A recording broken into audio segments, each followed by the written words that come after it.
제가 3박 4일 일정으로 이제 메릴랜드 저기 내가 살던 곳까지 그러니까 뉴저지 남단 그다음에 메릴랜드까지 이렇게 다녀왔습니다. 3박 4일. 여러분들 전문가들이 그 말하는 코로나 이후에 달라진 사회가 언택트 혹은 온택트 아니면 뉴 노멀 뭐 새 일상이 새로운 표준으로 자리 잡을 것이다라는 이 말들이 좀 실감 났던 것 같습니다. 휴식 공간이었던 그 집은 이제는 효율적인 그 완전히 업무 공간으로 바뀌게 되었잖아요. 꼭 이렇게 오피스로 출근을 하지 않아도 집에서 일을 하게 되고 그러다 보니까 호텔에서도 랩탑 하나면 일들 다 하더라고요. 우리 딸을 봐도 그렇고 또 대부분의 여행자들도 정말 외롭고 답답한 마음을 환기하기 위해서 남들이 가지 않는 곳에서 자연과 함께 가족들이 힐링하는 이 시간으로 가족의 추억을 깊이 만들어가는 모습을 보았습니다. 제가 그 케이프 메이라는 곳에 가보니까 바닷가가 너무 길고 너무 잔잔하고 그 모래는 이렇게 밀가루 같아요. 그런데 아이들이 온 그 가족 단위별로 있는데 사람들이 별로 없어요. 너무너무 조용하고 가족들만 오붓하게 그냥 자기들만 이렇게 격리 차원에서 지키는 아주 좋은 추억들을 만들어가는 이 모습을 보면서 많은 것을 좀 깨닫게 되었어요. 이러한 변화는 지금 도리어 많은 사람들이 밀집하여서 모이는 교회에는 가장 큰 피해를 입을 수밖에 없는 실정이구나라는 것이 오히려 그런 모습들을 보면서 더 느끼게 되었어요. 시내에서 오늘 아침에 제가 코로나 테스트를 받으러 갔습니다. 왜냐하면 여행 갔다 왔기 때문에 혹시 성도님들한테 또 피해를 주면 어떡하나 싶어서 9시면 문을 연다고 그래서 남편하고 같이 또 맨하탄을 가서 제가 15분 만에 테스트가 나오는데 한 35분 40분 걸린 것 같아요. 그래서 이메일로 딱 왔는데 정상이니까 여러분 제가 예배에 섰겠죠. 여러분들 이런저런 이 모습 속에서 시내를 보면은 마스크 쓴 사람과 마스크 쓰지 않는 사람 참 교회가 되려면 지금 우리가 있는 이 자리 여러분이 섬기는 이 교회에서 희망이 되도록 준비해야겠다. 우리 크리스찬들이 먼저 준비해야겠다는 생각이 들었어요. 왜냐하면 우리가 가진 믿음은 결코 죽음 앞에 무릎 꿇지 않기 때문입니다. 여러분이 가진 예수 그리스도의 그 십자가 보혈의 피는 부활이라는 것이 있지 죽음으로 끝나지 않습니다. 그렇기 때문에 우리가 이 자리에서 지금 코로나라는 이 변화무쌍한 이 자리에서 무엇인가를 준비해야 되는데 무엇을 준비할 것인가. 그래서 제가 현재 삶의 방향 이대로 좋은가라는 이 제목을 붙였습니다. 왜냐하면 로마서 12장 2절을 보면 사도 바울이 이 성도들을 향해서 이런 말을 했죠. 너희는 이 세대를 본받지 말고 어떻게 하라? 오직 마음을 새롭게 함으로 변화를 받아 하나님의 선하시고 기뻐하시고 온전하신 뜻이 무엇인지를 분별하라라는 이 말씀을 볼 때에 우리가 이 코로나 속에서 정말 우리의 삶, 내가 가는 방향, 내 신앙의 방향이 정말로 옳은가라는 것을 한번 이렇게 돌아보면서 모든 교회가 new normal 그러니까 현재 펼쳐진 이 새 일상 속에서 교회와 성도들이 현재의 삶의 방향이 정말로 괜찮은지를 돌아보면서 하나님의 선하신 뜻을 따르려는 목표를 다시 정하고 준비해야 할 때인 것 같아요. 정말 보니까 지금은 그냥 어떻게 하면 우리끼리만 잘 살고 나만 잘 사는가 지금 상대는 더욱더 멀어져 가고 있더라고요. 이웃과 같이 교제하는 것보다도 더 멀어져 가고 있고 더 두려움이에요. 막 갑자기 길을 걸어가는데 갑자기 까만 사람이 닥쳐가 제가 깜짝 놀란 것도 있어요. 갑자기 폴리스가 저기 있다 하면서 역을 채가려는 그런 지금 빈부차이도 엄청 나고 있는 상태다 이런 생각도 들었고 많은 것이 좀 느껴졌습니다. 여러분 굿바이 게으름이라는 책이 있습니다. 이 책에는요 많은 글들이 있는데 한번 여러분 읽어보세요. 천의 얼굴을 가진 게으름은 천의 얼굴을 가졌다라는 표현이 있어요. 천의 얼굴을 가진 게으름을 판단할 때는 삶의 방향성이 있느냐 없느냐가 중요하다. 그러니까 우리에게 정말 이 시대 속에 삶의 방향이, 신앙의 방향이 있는가 없는가 너무너무 중요하다는 거예요. 위장된 게으름은 대부분 해야 할 일을 하지 않고 중요하지 않는 일에 매달리는 모습으로 나타난다라는 이런 말이 있어요. 그리고 결국 변화의 핵심은 모든 일을 열심히 하는 것이 아니라 중요한 일을 열심히 하는 것에 있다라는 이 말이 있는데요. 정말 그런 것 같아요. 우리는 사실 여러분 정도의 신앙이면 5년, 10년 혹은 20년, 30년, 40년 이상 예수님의 말씀을 따라 산다고 산 사람들이 저와 여러분입니다. 지금 며칠 동안 제가 이곳저곳을 다니면서 사람들이 모이는 곳에는요 마스크를 착용한 사람도 있고 전혀 그렇지 않는 사람들이 있어요. 여러분 마스크 착용하는 것을 보면서 저도 이렇게 나가기만 하면 밥 먹은 시간 빼놓고는 항상 마스크를 이렇게 착용을 하고 다니는데 이거에서 제가 느낀 게 있어요. 중요한 일을 열심히 하는 것이 얼마나 중요한 것인지. 그러니까 중요한 거. 지금은요 사람과 사람을 만날 때는 마스크 쓰는 일이 얼마나 중요하잖아요. 굉장히 중요하잖아요. 그렇죠? 그러니까 이것이 너무너무 제대로 한다는 것이 중요하다. 그러니까 우리 크리스찬들이 복음을 지킨다는 것이 얼마나 무엇보다도 중요하다는 것을 알 수가 있어요. 복음을 전파한다는 것이, 진리를 고수한다는 것이. 여러분 코로나가 지금까지 우리가 지켜오는 모든 것들을 송두리째 흔들어 버렸어요. 우리가 살던 놀몰 이 삶을요 송두리째 흔들리고 이제는 뉴 놀몰이 탄생했다잖아요. 그런 표준이 되어버렸어요. 누가 이런 삶을 예상이나 했겠습니까? 이것 하나만 생각해 보아도 우리 성도, 저와 여러분 개개인이 중요하게 생각해야 할 일은 다시 예수님을 만나야 한다는 거예요. 다시 새롭게 예수님 만나지 않으면 안 돼요. 주님의 교회는 교회로서의 본질을 회복하기 위해서 새 마음, 코로나19를 통하여 하시는 주님의 말씀을 듣는 바른 태도를 추구해야 돼요. 이 속에서 하시는 주님의 말씀이 도대체 무엇인가? 지금 우리에게 던져주는 이 말씀이 어떤 의미를 주고 있는가? 무엇을 하라고 나에게 사명을 주고 계시는 말씀인가? 정말 우리가 다 새로운 태도를 추구할 때인 줄 믿습니다. 오늘 본문은 사실 스데반 순교 이후에 예루살렘 교회가 처한 핍박과 이 고난의 위기 상황을 그리고 있습니다. 그 위기 상황 속에서 스데반이 죽는 그날부터 사울은요 그때부터 미친 듯이 더 집집마다 돌아다니면서 남녀를 가리지 아니하고 이렇게 믿는 사람들을 모두 끌어내어서 가두어 버린 데다 넘겨주었습니다. 그러니까 지금 예루살렘 교회는 박해라는 해오리 바람에 휩싸이게 되면서 수많은 사람들이 이곳저곳으로 막 이사를 가버리는 거예요. 흩어져 버렸습니다. 오늘 저는 이 뿔뿔이 흩어진 신자들이 어떠한 자세를 취하였으며 그들이 어떠했는가를 여러분과 함께 살펴보면서 우리 모두가 좀 도전을 받았으면 좋겠습니다. 4절을 보시면 그 흩어진 사람들이 두루 다니며 복음을 전할세라는 이 말씀이 나옵니다. 여러분 이 말씀을 한번 잘 보십시오.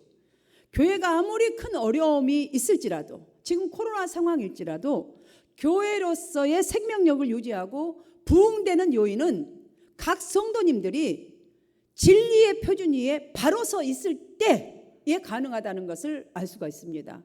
그들은 지금 예루살렘 성도들은 핍박을 피하여서 다 뿔뿔이 흩어져 있는 상태입니다. 사실 이런 이유로 여러 곳으로 분산되어 있다면 자신들이 그리스도라는 사실을 분명히 감춰야지 맞습니다. 그렇잖아요.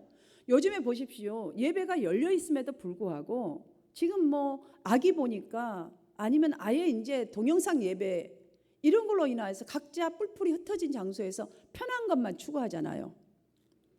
이것이 바로 그리스도의 사실을 감추고 있는 거랑 똑같거든요. 근데 이 정도의 정말 핍박을 받고 감옥을 살고 잘못하면 죽임도 당하고 이런 정도라면 그렇게 해서 흩어졌다면 그분들은 분명히 나는 그리스찬이라는 것, 그러니까 나는 예수 믿는다 이걸 다 숨겨야 되게 맞지 않겠어요? 복음을 전하는 것 당연하게 없을 수밖에 없습니다. 그럼 확률 높지요. 그런데 그들은 흩어져 있는 그곳에서 자신들이 믿는 예수 그리스도를 전파하면서 서로 믿는 사람들이 성령을 받도록요 지속적으로 기도했다라고 사도행전은 전하고 있습니다. 너무나 신기하지 않습니까? 사랑하는 성도 여러분, 지금 우리 역시 처한 상황에서 가장 중요하게 여길 일이 무엇이겠습니까?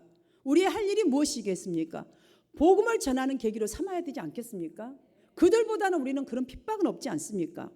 예루살렘 교회 성도들처럼 정말 우리가 각자가 있는 장소에서 우리 자신의 신앙을 드러내는 계기로 삼아야 할 때가 바로 지금 이 시대인 것 같습니다. 바로 지금 이 시대. 우리가 어디를 가나 마스크를 써야 하듯이 우리가 지금은 어디를 가나 전도해야 되는 이 사명만큼은요, 우리 한마음교회 성도님들은 잊지 않았으면 좋겠어요. 지금이 그때예요. 비록 여러분을 한 푼의 값어치도 없는 사람으로 누군가가 여러분을 볼지라도 여전히 진리에 대해서만큼은 절대적인 신자가 되시기를 주님의 이름으로 축원합니다. 5절을 보시면요, 그 특별한 전도자 한 사람이 등장하는데 바로 여러분이라 생각하고 이 설교를 들으셨으면 참 좋겠어요. 이 사람은요, 빌립입니다. 근데 이 사람은, 빌립은 사도도 아니고 종교 지도자도 아닙니다. 예수님 12제자 중에 12제자 중에 속한 그 빌립도 아닙니다. 그저 예루살렘 교회에 구제하는 일을 전담하는데 7 집사를 세운 사람들 중에 그냥 한 사람일 뿐입니다.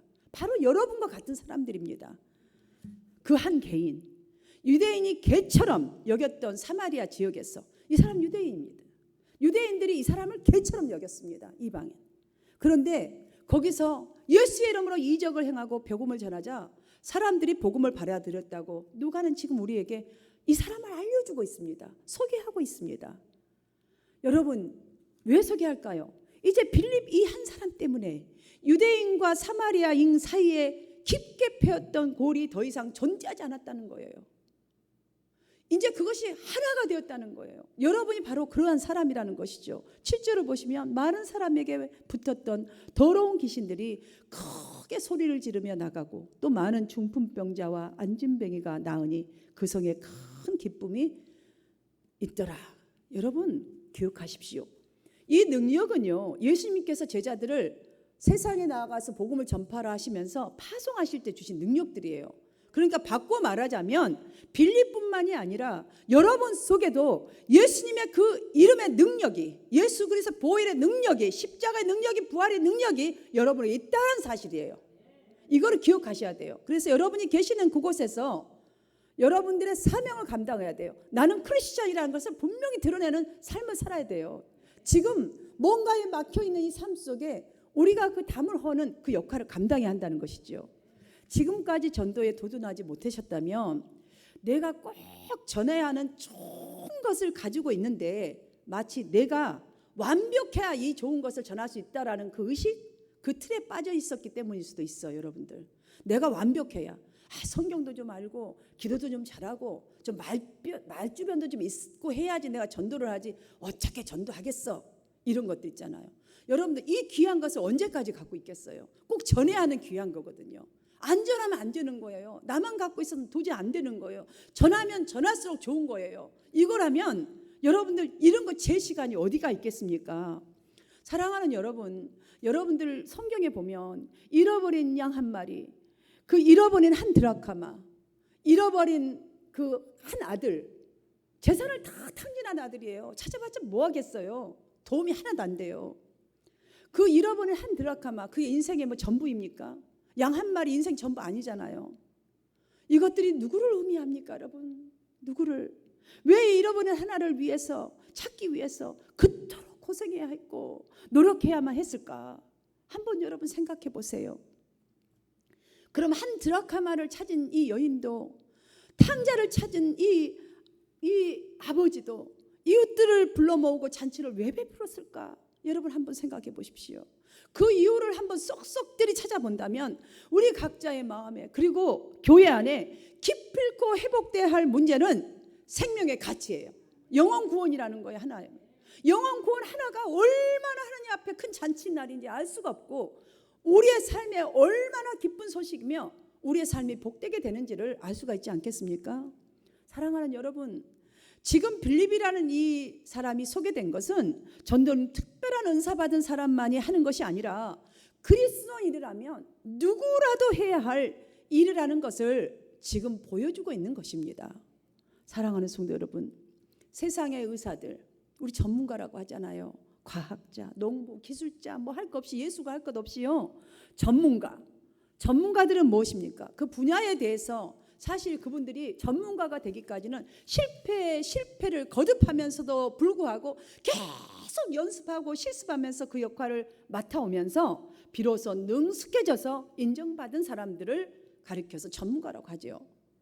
세상의 육적인 일도 이렇게 연습이 필요해요. 실패했는데 또 연습하고 또 실습하고 또 실습하고 또 테스트 받고 정확하게 다 되어야지 전문가가 됩니다. 이렇게 연습이 필요한데 한 생명, 영혼을 걸고 있는 생명을 구하는 일인데 어떠하겠습니까? 당연하게 우리가 연습해야 되지 않겠습니까? 생명을 걸어야 되지 않겠습니까? 당연하게 실패했지 않겠습니까? 사랑하는 성도 여러분, 성경이 이렇게 말합니다. 디모데전서 4장 8절.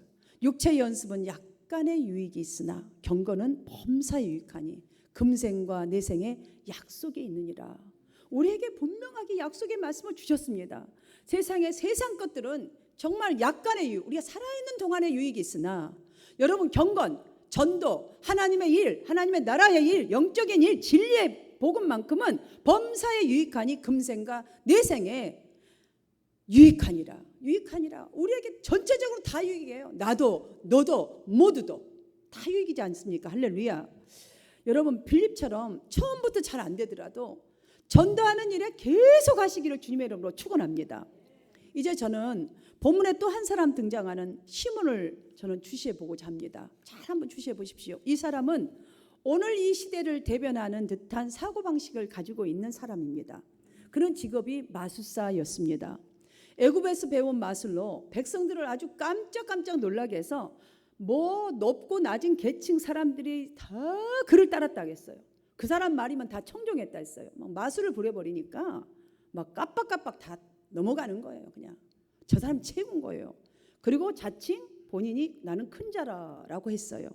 사람들 또한 그를 가리켜서 이 사람은 하나님의 큰 능력을 받은 사람이라 이렇게 하면서 따랐습니다. 이런 그가 세례를 받고 빌립을 따라다녔다라는 말씀이 기록되어 있습니다. 사랑하는 성도 여러분, 시몬이 빌립을 따라다니는 날 어느 날 본문 19절을 보시면 이런 기록이 있습니다. 예루살렘에 있는 사도들이 사마리아에 와서 사람들에게 막 안수해서 성령을 받게 하는 광경을 보았어요. 또 깜짝 놀란 거예요. 와, 빌립만이 아니라 모든 제자들이 왔는데 사도들이 왔는데 그냥 안수들을 막 하는데 성령을 막 받고 난리가 난 거예요. 막 방언도 터지고 이제 병도 낫고 막 나는 거예요. 그러니까 사도들에게 이 시몬이 딱 돈을 찔러주면서 제안을 합니다. 이 권능을 내게도 주어서 누구든지 내가 안수하는 사람은 성령을 받게 하여 주소서. 여러분 어떻습니까? 여기 제안을 잘 한번 보십시오.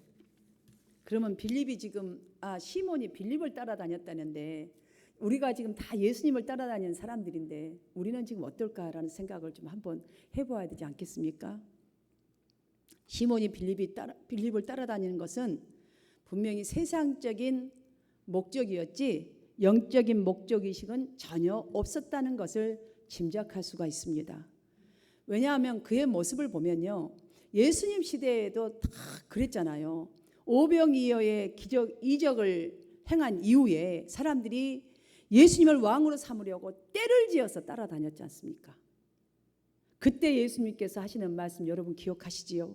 내가 진실로 진실로 너희에게 이르노니 너희가 나를 찾는 것은 표적을 본 까닭이 아니요 떡을 먹고 배부른 까닭이로다 라고 했어요. 무슨 말씀입니까? 예수님이 메시아이기 때문에 구원자이시기 때문에 따르는 것이 아니라 나에게 유익을 주는 사람이기 때문에 따르는 것이다. 우리가 지금 예수 믿는 이 시대, 지금 코로나 이 시대에 예수 믿는 우리의 신앙생활하는 목적이 정말 내가 잘 살기 위해서, 건강하기 위해서, 내 자식, 내 멧돼가 잘 되기 위해서 유익을 구하는 목적에 불과하다면, 그저 나 하나 구원받는 데 목적에 불과하다면 여러분 유익이 없다고 판단된 때는 여지없이 주님을 떠나게 되어 있습니다. 저는 이번에 다녀보면서 그걸 많이 느꼈습니다. 참 외롭게 할 수가 없습니다. 사도행전에서 제일 중요한 말은요, 증인이에요. 교회가 이 땅 위에 존재하는 목적이 무엇입니까? 교회가 교회로서 해야 될 큰 일이 무엇입니까? 그것은 영혼 구원입니다. 주님은 너희는 가서 모든 족속으로 제자를 삼으라고 하십니다. 온 천하를 다니며 만민에게 복음을 전파하십니다. 너는 말씀을 전파하라. 때를 얻든지 얻지 못하든지 항상 힘써라고 하십니다. 이렇게 우리에게 분명하게 이 말씀들을 한번 잘 보십시오. 전하실 말씀을. 전도하라는 이 말씀은 언제나 명령형으로 이루어졌다는 사실이에요. 그냥 너가 시간이 있을 때 해라가 아닙니다. 명령이었어요. 항상. 때를 얻든지 못 얻든지 어디를 가든지 만민에게 복음을 전하라. 어떤 상황이든지 상관없이, 남녀노소 가릴 것 없이, 미운 사람 좋은 사람 할 것 없이. 사랑하는 성도 여러분, 여러분만이라도 이 시대에 예수꾼이 되십시오. 7 집사 중에 한 사람 스데반, 여러분 복음을 전하다가 돌에 맞아 죽음으로써 순교자가 되었지 않습니까? 사랑하는 성도 여러분, 바울 사도는 이렇게 말합니다. 로마서 14장 8절로 우리가 살아도 주를 위하여 살고 죽어도 주를 위하여 죽나니 그러므로 사나 죽으나 우리가 주의 것이로다. 여러분 어떻게 이렇게 순교할 수 있었을까요? 정말 이 지금 예루살렘 교회 교인들이 핍박 때문에 다 흩어졌는데 그곳에서 복음들을 전했다. 그 자리에서 다시 또 생명을 다시 걸고 복음을 전해서 디아스포라, 여러분 선교의 지금 기초가 그때부터 쌓여지지 않았습니까? 시작되었지 않았습니까? 교회들이 그때부터 사방팔방에 세워졌지 않았습니까? 그들이 자기네 목숨까지도 아끼지 않았던 것은 우리가 전하는 복음을 받은 사람에게는, 그러니까 여러분이 전하는 복음을 받은 그 사람에게는 영원한 생명뿐만이 아니라 영원한 삶이 보장되어 있기 때문입니다. 나뿐만이 아니라 다른 사람의 생명까지도, 영혼까지도, 삶까지도 보장되어 있기 때문에 생명을 걸었던 것이지요. 초대교회 당시의 정치, 사회적, 종교적 혼란은요, 그리스도인들이 신앙을 지켜나가는데 상당한 어려움을 겪게 만들어버렸어요.